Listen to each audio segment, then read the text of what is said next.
ఉదయ బ్రహ్మస్వరూపం మధ్యాహ్నేతు మహేశ్వర సాయంకాలేతు స్వయం విష్ణు త్రయామూర్తి దివాకర.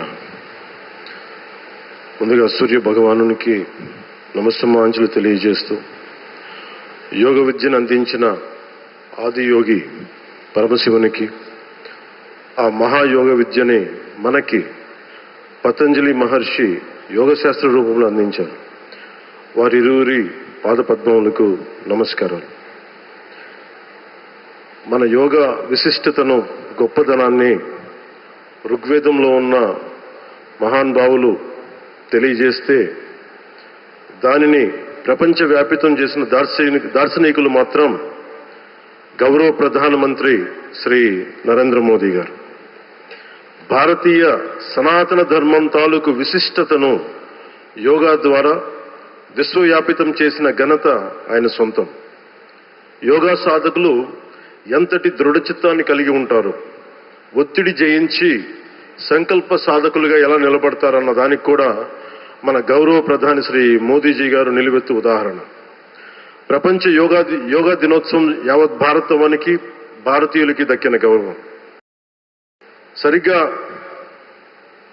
ఒక 2014లో అప్పుడే ఐక్యరాజ్య సమితిలో గౌరవ ప్రధానమంత్రి మోదీ గారు ప్రవేశపెట్టినప్పుడు దాదాపు 177 దేశాలు ఈ రెజల్యూషన్కి మద్దతు పలికినాయి.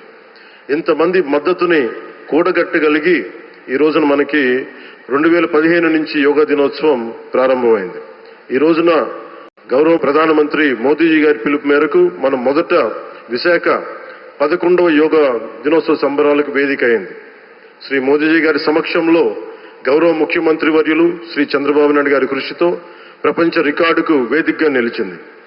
విశ్వనరులు మోదీజీ గారి పిలుపు మేరకు యోగా ఒక వన్ ఎర్త్ వన్ హెల్త్, ఈ ఆరోగ్యం థీమ్ని ఈ వేదిక నుంచి ప్రతి ఒక్కరూ ముందుకు తీసుకెళ్లాలని మనస్ఫూర్తిగా కోరుకుంటూ, ఇక్కడ ఆసీనులైన మీ అందరికీ, ఇక్కడికి వచ్చేసిన ప్రతి ఒక్కరికి కూడా పేరు పేరున నా హృదయపూర్వక వందనాలు, నమస్కారాలు.